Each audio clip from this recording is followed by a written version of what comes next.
So guys, another day, another fixes to be actually done in the game, right? So yeah, we're gonna talk a little bit about some of the changes that Gaijin did today, okay?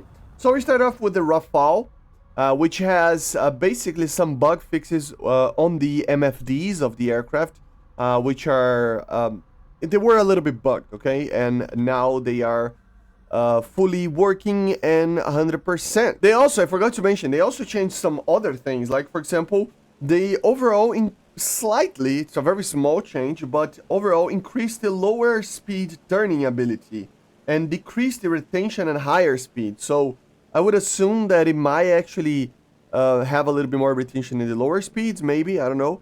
But in the higher air speeds, it will have a little bit more retention, which is pretty, or a little bit less retention, and in the lower airspeeds maybe a little bit more, I don't know. But yeah, overall lower speed turning ability is increased, so in the lower speed ranges it will be able to pull a little bit more, it will be able to turn a little bit more, and you can kind of feel it, it's just that, of course, like I said, it feels a little bit more sluggish, but also apparently in the very low speeds it is turning a bit more. So yeah. Then we go for the XF-5U, guys. This aircraft got some changes to its flight model, which is pretty good, actually. Overall, they adjusted the inertia moments of the longitudinal and vertical axis. It means that it will have a little bit more of a sluggish yaw and pitching feeling. So it feels like, oh, it's gonna turn less. Well, technically, no. Even though it feels a little bit more sluggish, they also changed a little bit of the wing flight model and everything with that. And overall, they basically slightly increased the lower speed turning capability. So it is a little bit better on the turning capability in the very low speeds, but also it will mean that it will decrease the retention of speed at higher speeds, right, when you are trying to turn. So some changes, I mean, above here, a nerf there. Overall, it should feel a little bit more realistic maybe, right?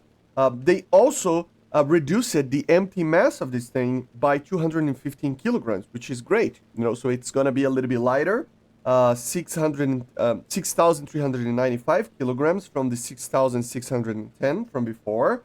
Also, overall, it's not a very big increase, okay? But they did increase a little bit of the power output of these engines, okay? So it will try to regain a little bit energy, or energy a little bit better, okay? Which is great. It's one of the main problems that this thing was actually suffering, okay? So not only a little bit of better turn, but also a little bit more power, which is pretty good. Reduced empty mass, like I said, and also the instructor critical multiplier has been decreased, which is basically, it leads the plane to aim to keep the 27 degrees of AOA instead of 28.5. So when you are doing like a full pull, what that means is basically that it's gonna pull a little bit less. Technically, it will aim for a little bit less AOA, which maybe in certain situations might feel like a nerf, right? Because you will actually turn a little bit less, maybe, because you're pulling a little bit less AOA. But at the same time, it will have a little bit more energy retention because of that, right? In theory, at least, right? So yeah, overall, guys, there are some changes that made this thing worse in certain scenarios, but overall, it is actually a buff to this thing, which is great to see, right? It is an aircraft that has a pretty weird flight model, and it's very hard to actually use this thing, but overall, we had kind of a buff on the thing, so very cool. They changed a little bit of the patterns for search on the IASA radar of the Golden Eagle, okay? And it is now just a little bit more broad, I would say, the TWS patterns, the patterns in general for search and everything, they are a little bit more open, as you see.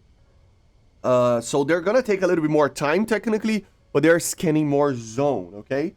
More airspace, basically, right? So, for example, here in this one, 70 by 30. So this one, it took like 0.8 seconds to actually do the scan. Now it takes 5 seconds.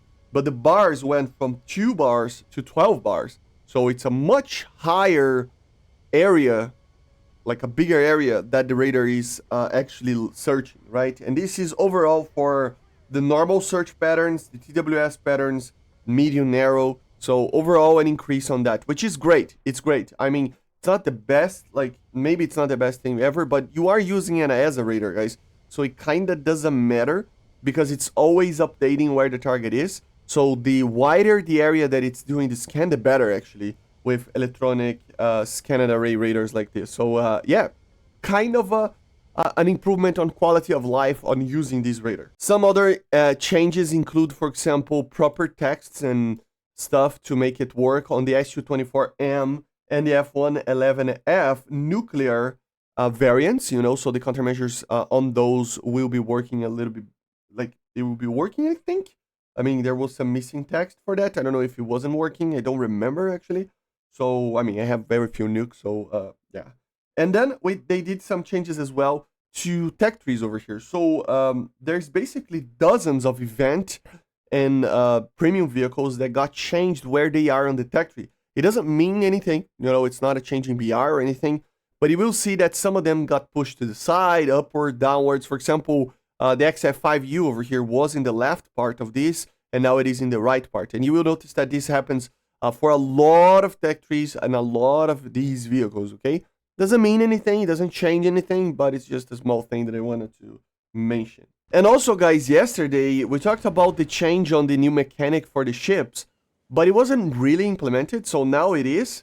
As you can see right here, if you change the mode of the priority, you can see that it takes a lot less time, right? So before it was taking basically 30 seconds, now it is taking 4 seconds. So pretty great, actually. So yeah, very cool. And finally, just to mention, a lot of these radars, they had some additions to their NCTRs. I'm not going to mention every single one of them, but basically the new vehicles, like, for example, the GH7, SU-30 MK2, the IDS Tornado, SLE, F-16AM, the F-15 Golden Eagle, they're all going to appear on the NCTR in their respective groups, right? Before they were basically appearing as a question mark or something like that. Now they're properly going to be identify the new vehicles, right?